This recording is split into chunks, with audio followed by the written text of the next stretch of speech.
예, 안녕하십니까. 대구 숙천초등학교 교사 전용욱이라고 합니다. 저는 이번에 진로 교사 선생님들을 대상으로 이렇게 연수를 하게 되었는데요. 짧은 시간이지만, 좋은 내용 담을 수 있도록 노력하도록 하겠습니다.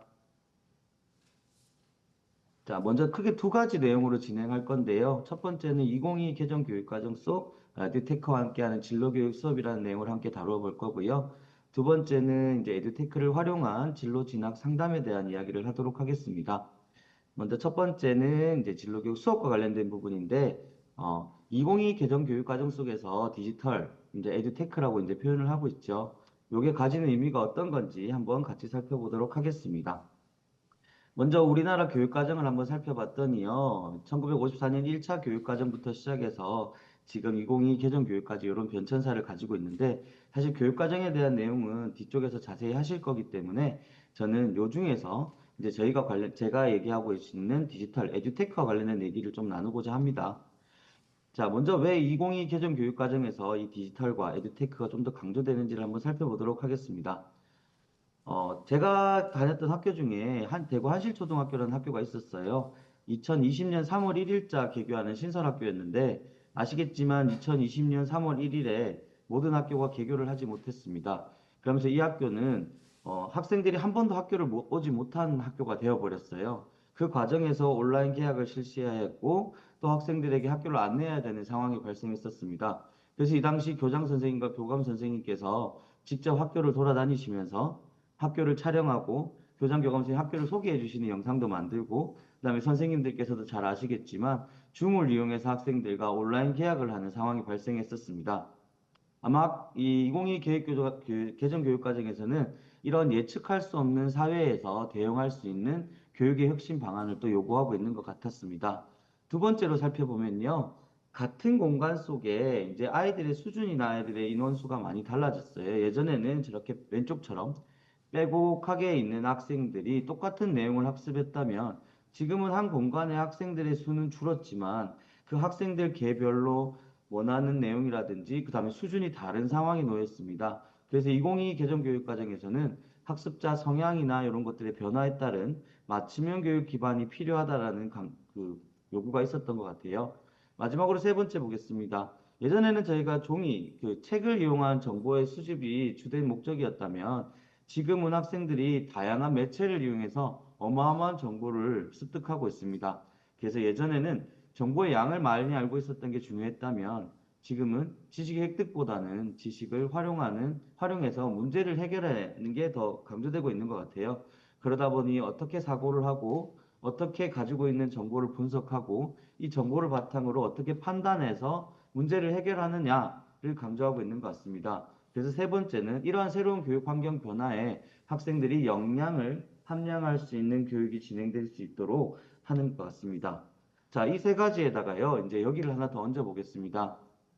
미래사회 변화의 핵심 역량이에요. 2015에서 2022로 개정이 되면서 한 가지 변화가 있었어요. 뭐냐면 의사소통 역량이 협력적 소통 역량으로 변경된 내용입니다. 이 내용을 보시면요, 단순히 아이들끼리 서로 의사소통을 하라는 게 아니라 다양한 상황 속에서 이들이 서로 협력해서 소통할 수 있는 방법을 아이들이 갖추고 역량으로 삼아야 된다라는 얘기를 하고 있어요. 다음 두 번째 보시면 이제 여기서 본격적인 내용이 나옵니다. 사실 2015까지는 수리를 기초 소양으로 갖추고 있었는데요. 2022 개정 교육과정부터는 디지털 기초 소양을 모든 교과를 통해 함양할 수 있도록 제시하고 있습니다. 그렇다면 소양이라는 건 학생들이 기초적으로 갖춰야 될 역량이라고 생각을 하는데요. 기존의 언어와 수리에 비견될 만큼 디지털 소양이라는 것이 강조가 되고 있는데요. 구체적으로 한번 살펴보겠습니다. 어, 초등 내용이 중심인데 한번 살펴보시면요. 국어과에서는요, 매체라는 영역이 새로 생겼어요. 그래서 아이들이 국어 시간에도 디지털이나 이런 미디어 환경 변화에 대응해서 어떻게 매체를 잘 활용할 것인지, 그리고 이 매체를 활용해서 어떻게 자기를 표현할 것인지에 대한 내용을 다루고 있게 됩니다. 영어과 같은 경우에는 디지털이나 AI 교육 환경을 고려해서 학생들이 수업을 하고, 그 다음에 공부를 하고, 평가하는 방법까지 제시할 수 있도록 하고 있습니다. 수학과를 보시면 수학과는 사실 디지털과 뗄래야 뗄 수가 없는 과목이거든요. 선생님들도 잘 아실 거예요. 이제 이런 지능 정보에 필요한 수학적 개념과 원리를 바탕으로 특히 통계 부분이 AI가 생성형 AI나 이런 것들이 나오면서 많이 각광받고 있죠. 이런 디지털 역량 함량을 위해서 수학 과목이 강조가 되고 있고요. 그다음에 음악과 같은 경우에는 예전에는 저희가 직접 악기를 다뤘다면 이제는 디지털 매체를 통해서 언제 어디서든 다양한 음악을 향유할 수 있도록 하는 것 또한 교육과정에 포함이 되고 있습니다. 실과이기도 하죠. 기술과정. 이제 중고등학교로 따지면은 초등학교 실과거든요. 여기에서도 이제 컴퓨팅 사고력을 해서 2015까지는 소프트웨어 교육만 진행했다면요. 2022 개정 교육 과정에서는 인공지능 교육까지 포함이 되고 있고요. 중학교, 고등학교 정보과를 보시면 교육 시간이 확대되고 심지어 정보교과가 신설되는 등 다양한 이 디지털 소양을 갖추기 위해서 모든 과목에서 이런 디지털 부분을 다루는 내용들이 신설되거나 추가되거나 확대되는 모습을 보실 수 있습니다. 그래서 제가 보니까요, 2022 개정 교육 과정에서 이 디지털, 에듀테크가 가지는 의미는 이렇게 크게 네 가지로 볼 수 있을 것 같았어요. 첫 번째는 이 예측할 수 없는 미래 사회에 대응할 수 있는 교육 혁신을 위해서 효과적으로 활용할 수 있는 도구라는 겁니다. 온라인 계약이든 오프라인 계약이든 또는 교실에서 하든 어느 환경에서 하든지 학생들의 교육을 위해서 활용할 수 있는 좋은 도구가 될 수 있는 거죠. 그다음 두 번째입니다. 학습자 성향 변화에 따라서 맞춤형 교육을 실현하기 위해서 사용할 수 있는 도구가 될 수 있습니다.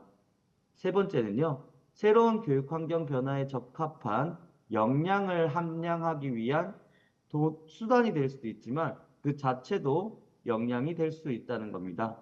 마지막으로 창의적인 문제 해결과 협력 학습을 가능하게 하는 환경 요소로서 디지털이 활용되고 있다고 볼 수 있습니다. 그러면 이런 이 에듀테크가 진로 교육에서 어떤 효과를 가지는지 생성형 인공지능이 한번 물어봤어요. 네가 만약에 대한민국 중고등학교 진로 진학을 가리키고 있는 교사라면 에듀테크를 썼을 때 어떤 점이 좋을지 세 가지만 알려줘라고 했더니 이렇게 정리를 하고 있습니다. 첫 번째는 개인 맞춤형 진로 설계가 가능하다. 아무래도 에듀테크라는 것이 여럿이 쓸 수도 있지만 혼자서도 쓸 수 있는 부분이 있기 때문에 학생 개개인의 흥미나 성향, 학습 스타일, 성적 데이터 등을 분석을 해서 그 학생에게 맞는 맞춤형 진로 정보와 학습 경로를 제시해 줄 수도 있는 겁니다. 그리고 이런 검사를 통해서 학생들이 몰랐던 직업이나 진로를 새롭게 발견하게 된다거나 정보를 제시할 수 있는 그런 상황이 될 수도 있을 것 같습니다. 두 번째는요, 바로 진로 탐색의 접근성과 다양성이 향상된다는 겁니다. 아시겠지만 예전에 이런 에듀테크들이 교육에 들어오기 전에는 학생들이 주로 이 진로 체험을 할 수 있는 것은 직접적인 체험이 한계가 있었어요. 그런데 이제 VR이라든지 메타버스라든지 또는 온라인 같은 이런 것들이 활성화되면서 학생들이 다양한 콘텐츠를 시공간의 제약 없이 경험할 수 있게 되었고요. 그러다 보니까 특정 지역이나 특정 환경에서 받아보지 못했던 그런 교육들을 지역 환경에 관계없이 평등하게 받아볼 수 있게 되는 환경을 제공할 수 있습니다. 세 번째입니다. 학습의 자기주도성 및 참여도 향상이라는 부분인데요. 아무래도 디지털을 다루다 보면 학생들은 굉장히 흥미를 가지고 또 잘 사용하고 있는 부분이 있습니다. 그래서 이런 에듀테크를 활용했을 때 학생들이 스스로 진로를 탐색하거나 아니면 스스로의 내용을 기록할 수 있는 부분이 있기 때문에 어, 비교적 자기주도적인 진로 교육이 가능해질 수 있습니다. 자, 그러면 이런 진로 교육의 에듀테크를 활용하기 위해서 알아두면 좋은 요소들을 몇 가지 설명해 드리겠습니다. 제가 도구 소개 전에 이걸 먼저 말씀드리는 이유가 도구를 먼저 설명해 드리고 이걸 말씀드리면 선생님들이 그래도 일단 써볼래라고 하지만 이걸 먼저 듣게 되면요. 도구를 선정하실 때 조금 더 심사숙고하시더라고요. 그래서 첫 번째가 뭐냐면 바로 신뢰할 수 있는 콘텐츠인지를 꼭 확인해야 된다는 겁니다. 시중에 정말 많은 에듀테크 프로그램이 다 풀려 있어요. 그런데 과연 이게 정보가 제대로 맞는지, 그리고 최신의 정보인지, 이 정보가 공신력 있는 자료인지를 이야기해 주시면 얘기가 달라질 거예요. 그래서 만약 학생들에게 적용하실 에듀테크 프로그램이 있다면 먼저 선생님께서 직접 써보시는 걸 추천해 드립니다. 그리고 선생님들이 써보셨을 때, 아, 이게 괜찮다. 요거는 내가 충분히 아이들에게 적용할 수 있겠구나라고 생각이 되시는 것들을 골라서 학생들과 수업에 활용하시면 좋을 것 같습니다. 두 번째입니다. 개인정보 보호인데요. 에듀테크 프로그램을 쓰다 보면 학생들의 개인정보를 수집하게 되고요. 또 때에 따라서는 이런 적성 검사라든지 아니면 민감한 데이터를 수집하게 됩니다. 뒤에 상담에서도 나오는데 학생들의 상담 내용은 굉장히 민감할 수 있잖아요. 그래서 이런 부분을 사용하실 때 반드시 개인정보 보호를 꼭 준수했으면 좋겠어요. 그리고 보안이 검증된 플랫폼을 사용하시면 좋을 것 같습니다. 일부 플랫폼의 경우 뭐 보도를 보시면 아시겠지만 뭐 해킹이 되었다는 등 얘기가 나올 수 있습니다. 그래서 비교적 안전한 것을 찾으시라고 권해드리고요. 그리고 제일 중요하죠. 학생과 보호자의 동의를 받는 절차도 필요합니다. 중고등학교는 보호자에 대한 동의가 아마 만 14세 이상이기 때문에 좀 덜한데요. 초등학교 같은 경우에는 100% 받아야 되기 때문에 제가 초등학교 교사다 보니까 이 부분을 좀 더 강조하고 있는 것 같습니다. 자, 세 번째입니다. 기술의 접근성의 격차를 고려하셔야 됩니다. 선생님들도 잘 알고 계실 거예요. 한 교실에 앉아 있지만 똑같은 도구를 쥐어줘도요, 활용하는 역량은 아이들마다 전부 다릅니다. 그리고 똑같은 도구를 쥐어주지 못하는 환경이 발생할 수도 있어요. 제가 얼마 전에 되게 놀랐던 게 집에 컴퓨터가 없는 친구들이 한 교실에 3분의 1 정도 되더라고요. 그리고 집에 자기 혼자 쓸 수 있는 태블릿이 없는 경우는 절반 이상입니다. 그렇기 때문에 이런 학생들의 기기나 또는 인터넷 환경이 부족해서 이런 경험을 못하는 것들을 방지하기 위해서 가급적 뭐 대체 활동을 준비해 놓으시다든지 아니면 교내에서 가지고 계신 기자재를 활용할 수 있는 그런 미리 사전 준비가 필요할 것 같습니다. 네 번째입니다. 도구 사용이 목적이 되지 않도록 지도를 해주셔야 돼요. 사실 에듀테크를 적용하시기 제일 꺼려지는 이유가 아이들에게 이런 디지털 디바이스를 쥐어줬을 때 발생할 수 있는 여러 가지 사건, 사고라든지, 그 다음에 전문 용어죠. 딴짓을 하는 아이들이 없지 않을까라는 걱정이 크기 때문에 선생님들이 주저하시는 경우가 많아요. 그리고 이 도구는 어디까지나 수단이지 목적이 아니잖아요. 그렇기 때문에 애들한테 기능을 익히다 보면 애들도 많이 지치거든요. 그래서 제가 수업을 하면서 제일 많이 썼던 거는 기능을 익히기 위한 시간을 가지는 게 아니라 주제를 주고 그 주제를 하면서 기능을 같이 연습할 수 있도록 시간을 주니까요. 비교적 아이들도 좀 빨리 적응하고 그 다음에 그 기능을 가르치는 데 드는 시간을 많이 줄일 수 있었던 것 같습니다. 지금 대부분 초등학교보다는 중학교, 고등학교 선생님들이 많으시니까요. 아마 이런 부분은 저보다 덜 힘드실 것 같아요. 초등학교는 사실 기능 지도가 정말 어렵거든요. 그런데 중고등학교들은 기능보다 사실 딴짓을 하지 않도록 이렇게 유도하는 게 참 어려울 것 같긴 합니다. 그래서 이런 에듀테크를 사용하실 때는 학생들이 선생님의 의도대로 잘 사용할 수 있도록 반드시 지도와 이런 피드백이 필요하다는 거 말씀드리고요. 마지막 다섯 번째입니다. 하시다 보면요, 에듀테크라는 게 모든 아이들에게 흥미를 끌게 할 수 있는 건 없어요. 쉽진 않거든요. 그래서 뭐 선생님들마다 다르시겠지만 게이미피케이션 요소라든지 또는 시각 자료라든지 뭐 퀴즈라든지 이런 실시간 피드백이 가능한 도구들을 같이 활용해서 학생들의 흥미를 끊임없이 유지할 수 있도록 많은 노하우들을 가지고 계실 것 같습니다. 그런 노하우들을 잘 활용하셔서 이런 에듀테크 도구들의 효과를 높일 수 있도록 하실 수 있으면 좋을 것 같습니다. 자, 그러면 제가 생성형 인공지능과 함께 설계하고 에듀테크로 진행하는 진로교육 사례라고 한번 준비해 봤는데요. 생성형 인공지능에게 수업을 짜달라고 하면 사실 저희의 만족도는 떨어집니다. 하지만 수업을 위한 아이디어를 달라고 했을 때 저희가 예상하지 못하는 아이디어를 제시해 줄 수 있고요. 그걸 바탕으로 선생님께서 수업을 설계해 나가시면 어떨까 하는 의도로 준비해 봤고요. 총 세 가지인데 첫 번째는 이제 가상현실로 만나는 직업의 세계라고 해서 제일 먼저 학생들이 관심 있는 직업과 관련된 VR을 시청을 합니다.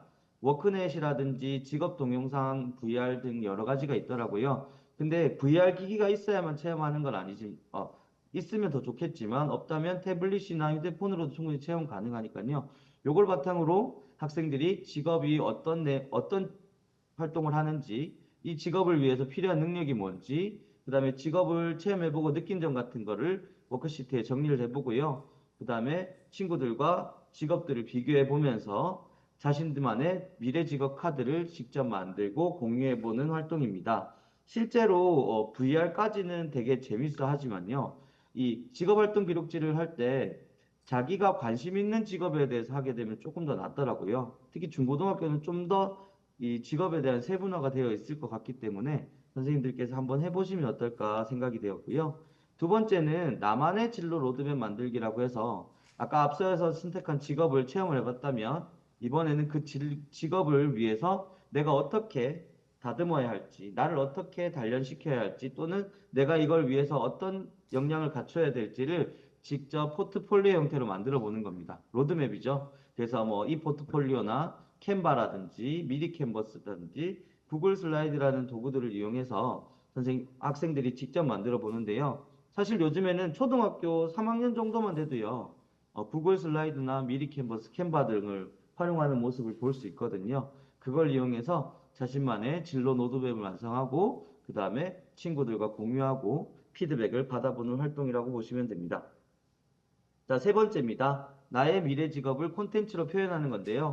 사실 학생들이 제일 좋아하는 활동이기도 해요. 그래서 일단 아까 선택한 직업 중에 하나를 선택을 해서요. 어떻게 콘텐츠, 디지털 콘텐츠로 만들지 카드 뉴스로 만들 수도 있고요. 책으로도 만들 수 있고요. 그다음에 영상으로도 만들 수 있습니다. 근데 해보시면 아시겠지만 아이들이 이 영상을 만드는 행동 자체는 되게 좋아하는데요. 이 영상을 만들기 위한 시나리오를 쓰는 걸 되게 어려워해요.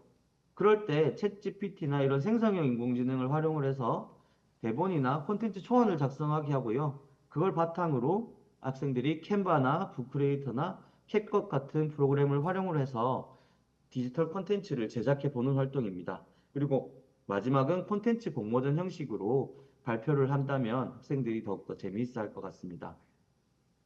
자, 방금 거는 저희가 이제 수업을 한 거고요. 이번에는 이런 에듀테크를 활용해서 어떤 체험 활동들을 할 때 제가 본 거나 또는 체험한 것들을 한번 이야기해 드릴게요. 초등학교에서도 많이 하지만 중고등학교에서도 많이 한다고 들었습니다. 뭐냐면, 메이커 체험이죠. 팅커캐드를 이용한 3D 프린터 체험이라든지, 코스페이시스를 이용해서 메타버스를 꾸민다든지, 메이크 코드 또는 엔트리 같은 걸 활용해서 여러 가지 보드나 로봇을 이용해서 피지컬 컴퓨팅, 이런 메이커 체험을 하고요. 이걸 직업이랑 연결해서 제품 디자이너나 로봇 개발자나 IoT 엔지니어 등과 연계해서 활동을 진행하기도 합니다. 그 다음에 이제 메타버스를 이용해서 진로 체험 캠프를 하는 학교들도 있더라고요. 지금 보시는 잽이나 로블록스나 마인크래프트는 사실 초중학교에서 많이 쓰고요. 고등학교는 뭐 스페이셜이라든지 좀 더 이렇게 퀄리티 있는 그런 것들을 많이 좋아하시더라고요. 하지만 마인크래프트나 러블록스 같은 경우에는 성인들도 많이 쓰기 때문에 요 안에서 자신들이 직업을 직접 꾸미고 체험하는 활동들도 괜찮을 것 같습니다. 세 번째는 1인 미디어 체험입니다. 앞에 활동과 수업한 거 비슷하죠. 실제로 저희 학교에서도 요걸 진행을 했었는데 직접 장비를 들고 오셔서 아이들하고 같이 진행을 해주시더라고요. 그래서 캔바나 캡컷, 브루 같은 모바일용 프로그램을 이용해서 직접 아이들이 영상을 만들어 보고 쇼츠를 만들어 보는 활동을 했었고요. 이걸 바탕으로 저희 학교에서는 디지털 페스티벌이라고 해서 학생들이 학교에 대한 주제로 쇼츠나 포스터를 만들어서 올리면 그걸 바탕으로 이제 학생들에게 간식을 나눠주는 활동을 하기도 했었습니다. 그래서 아이들이 충분히 재미있게 활동을 할 수 있을 것 같습니다. 자, 그럼 이런 진로 교육에 활용하면 좋은 에듀테크 몇 가지를 소개해 드릴 텐데요. 뭐 패들렛이라든지 구글 슬라이드라든지 이런 것들은 선생님들 많이 알고 계실 것 같아서 몇 가지 준비했습니다. 먼저 감마라는 건데요. 요거는 생성형 인공지능과 연계되어 있는 프로그램인데 예를 들어서 주제를 이 감마 사이트에서 선생님이 제시해 줍니다. 중고등학교 진로진학 수업을 하는 선생님들에게 유용한 에듀테크를 소개하는 자료를 만들어줘라고 올리면요. 개요를 작성해 줍니다. 기본이 8쪽을 8개를 만들어 주거든요. 그리고 이 개요를 선생님이 수정하셔도 되고 다시 요구하셔도 됩니다. 그걸 바탕으로 8장짜리 PPT를 만들어 줘요. 그래서 수업 PPT 초안을 만드실 때거나 문서 초안을 만들 때 좋은데 저는 PPT를 작성하는 것도 좋지만 개요를 작성하는 게 너무 좋더라고요. 예를 들어 제가 연수를 한다거나 또는 수업을 한다거나 또는 학생들과 어떤 활동을 할 때 이런 개요를 짤 때 선생님들께서 참고하시면 참 좋을 것 같고요. 학생들한테도 네, 고등학교 같으면 충분히 활용하실 수 있을 것 같아요. 학생들에게도 PPT나 발표 자료를 만들 때 초안을 만드는 형태로 활용하시면 좋을 것 같습니다. 그 다음은 getGPT라고 하는 건데요. 마찬가지로 생성형 인공지능을 가지고 사용자가 직접 모듈을 만들 수 있는 겁니다. 근데 처음 하시는데 사실 모듈을 만드실 수는 없잖아요. 그래서 기존에 다른 분들이 만들어 놓으신 것들이 굉장히 많아요.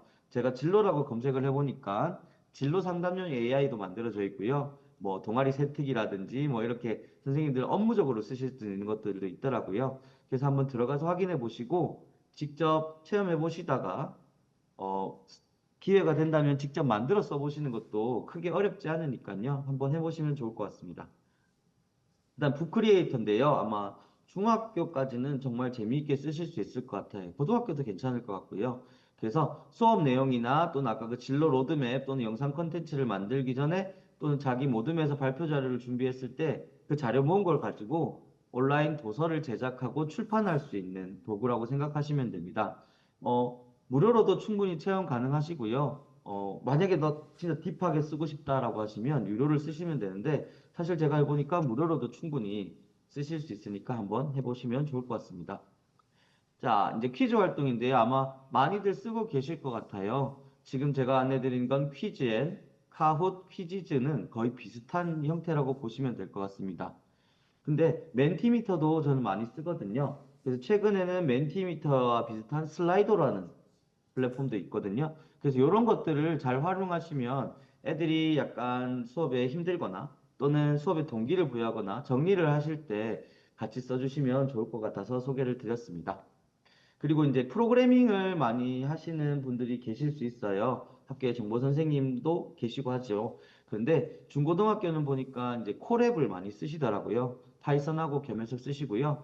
초등학교나 중학교에서는 이제 엔트리나 이런 것들을 많이 쓰시니까 코짐이나 코들 뭐 이런 것들 많이 쓰시고요. 그 다음에 이제 중학교에서 많이 쓰신 앨리스 코딩 이런 것들도 있습니다.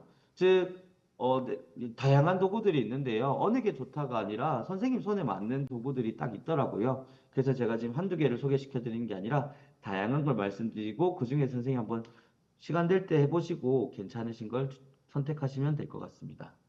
자, 이제 두 번째로는 진로 진학 상담에 대한 내용입니다. 사실 주의사항을 또 먼저 말씀드리는데요. 앞의 내용이랑 크게 다르지는 않아요. 하지만 진로 진학 상담이기 때문에 조금 더 관심 있게 들어주시면 좋을 것 같아요. 아까 진로 수업 할 때는 학생들의 개인정보를 수집해야 맞죠? 하지만 상담 같은 경우에는 훨씬 더 민감한 정보들을 수집하게 됩니다. 그러다 보니 학생들이 더욱더 예민할 수 있고 힘들 수도 있어요. 그렇기 때문에 개인정보와 민감정보에 대한 보호를 철저히 해주시면 좋겠고요. 그리고 데이터에 의존한 기계적 판단은 금지해 주셔야 될 겁니다. 기본적으로 이런 에듀테크에서 제공하는 자료들은 어디까지나 판단을 위한 보조 자료일 뿐이죠. 그래서 선생님께서 그 데이터를 비판적으로 해석하시고 학생들의 상황이나 이런 것들을 종합적으로 분석해서 상담을 진행해 주셔야 될 것 같습니다. 마지막으로 어디까지나 상담은 사람과 사람 중심의 상담 철학이 제일 중요하다고 생각을 해요. 그렇기 때문에 건강, 네, 뭐 이런 것들은 여전히 사람의 역할이라고 봅니다. 이런 부분들을 반드시 생각해 주시면 좋을 것 같습니다. 자, 그럼 상담에 활용하기 좋은 도구 및 플랫폼이 있는데 제일 많이 쓰시는 나이스와 스프레드시트를 먼저 가지고 왔어요.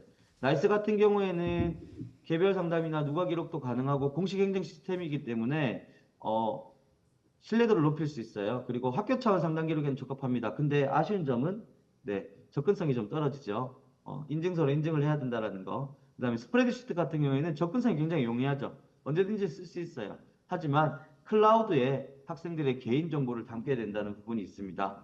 어, 그래서 이런 플랫폼들이 있길래 몇 가지 소개를 해드리려고 가지고 왔습니다. 먼저 우리 반 관계 읽기라는 건데요. 학생들의 선생님이 학급을 구성하시고 그 학급 안에서 학생들에게 설문을 뿌리면요. 학생들이 설문을 진행하게 됩니다. 그 설문을 바탕으로 학생들과의 관계를 이렇게 나타내 주는 건데요. 이걸 통해서 학생들끼리 서로 좋은 관계인지 또는 불편한 관계인지 이런 것들을 선생님들이 시각적으로 확인하고 학생들을 상담하거나 지원할 수 있는데 도움이 됩니다. 자, 두 번째는 심스페이스 AI 마음일기라는 프로그램인데요. 학생들이 개별로 일기를 작성합니다. 한 줄 일기를 써도 되고 간단하게 쓰셔도 되는데 근데 그리고 그날의 기분을 체크하게끔 돼 있어요. 초등학교에서는 되게 재밌게 할 수 있겠더라고요. 중학교도 한번 해보시면 좋을 것 같아요. 학생들이 일기와 그 감정 상태를 바탕으로 이 아이를 상담하는 데 도움을 줄 수 있는 정보들을 제공하게 됩니다. 근데 특징이 비밀 일기 경우에는 분석은 되지만 학생이 원하지 않으면 교사에게도 보이지 않더라고요. 그래서 학생들이 요 내용을 알게 되면 조금 더 솔직하게 작성을 하게 되더라고요. 그다음에 세 줄일기라는 앱인데요. 하루에 세 줄의 글과 사진 한 장으로 아이들의 속마음을 기록하는 내용입니다. 어, 이 내용을 책으로 만들어서 간직할 수 있도록 지원해 줄 수도 있고요. 그다음에 특정 그룹과만 공유할 수도 있기 때문에 학생들의 마음을 작성하는 데 도움이 될 것 같고요. 그다음에 상냥이라는 건데 이건 중등에서 많이 쓰신다 하시더라고요. 인공지능이 학생들과 상담을 진행을 합니다. 다양한 주제로 진행을 하고요. 이 데이터를 바탕으로 선생님이 맞춤형 개입을 할 수 있도록 지원을 해주고 있습니다. 네. 그리고 마지막으로 리플렉트라고 하는 건데요. 마이크로소프트 팀즈 내에 있는 앱인데 자신의 감정을 이모티콘과 단어로 표현할 수 있는 건데 만약에 학교에서 마이크로소프트 프로그램을 잘 활용하신다면 팀즈나 원노트 수업 필기장에서도 활용이 가능할 것 같습니다. 이상으로 제가 말씀드리는 부분은 끝났고요. 네, 질문 있으시면 받도록 하겠습니다.